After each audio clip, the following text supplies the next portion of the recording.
പാലാ UDF-ൽ പൊട്ടിത്തെറി. കൌൺസിലർ ബിനു പുളിക്കക്കണ്ടം കയ്യേറ്റം ചെയ്യാൻ ശ്രമിച്ചെന്നാരോപിച്ച് കോൺഗ്രസ് കൌൺസിലർ രംഗത്തുവന്നു. പാർലമെന്ററി പാർട്ടി യോഗത്തിൽ വെച്ച് കയ്യേറ്റം ചെയ്തുവെന്നാണ് കൌൺസിലർ ബിജു മാത്യൂസിന്റെ പരാതി. ആരോപണം ശരിയല്ലെന്നും ആരോപണത്തിന് പിന്നിൽ രാഷ്ട്രീയമുണ്ടെന്നും ബിനു പുളിക്കക്കണ്ടം 24-നോട് പ്രതികരിച്ചു.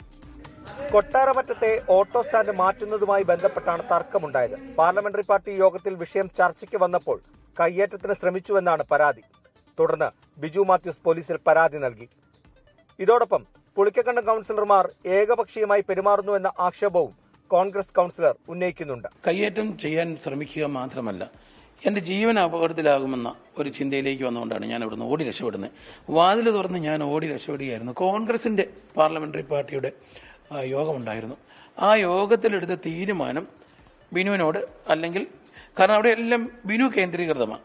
ബിനു അങ്ങനെ നിന്ന ഒരു ഗുണ്ടായിസ സ്റ്റൈലാണ് എപ്പോഴും നിൽക്കുന്നത്. ആരോപണം ബിനു പുളിക്കക്കണ്ടം പൂർണ്ണമായും തള്ളി. തർക്കമാണ് നടന്നതെന്നും ആരോപണത്തിന് പിന്നിൽ മറ്റ് രാഷ്ട്രീയ ലക്ഷ്യങ്ങളുണ്ടെന്നും ബിനു 24-നോട് പ്രതികരിച്ചു.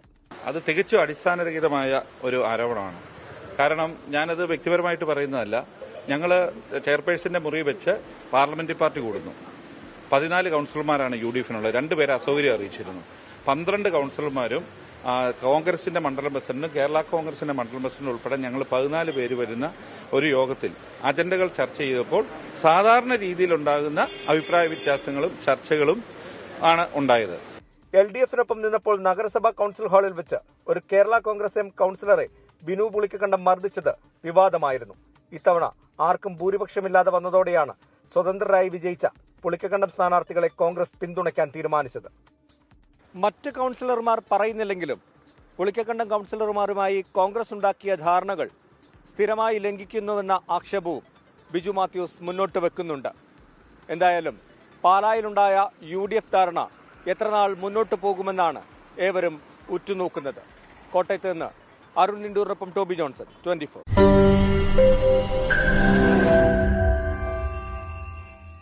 ലോകത്തെവിടെയായാലും ഏത് സമയത്തും 24 വാർത്തകളും ഓഗ്മെന്റഡ് റിയാലിറ്റി പാക്കേജുകളും എക്സ്പ്ലെയിനറുകളും വിശദമായി കാണാൻ ഞങ്ങളുടെ YouTube ചാനൽ നിങ്ങൾക്ക് സബ്സ്ക്രൈബ് ചെയ്യാം.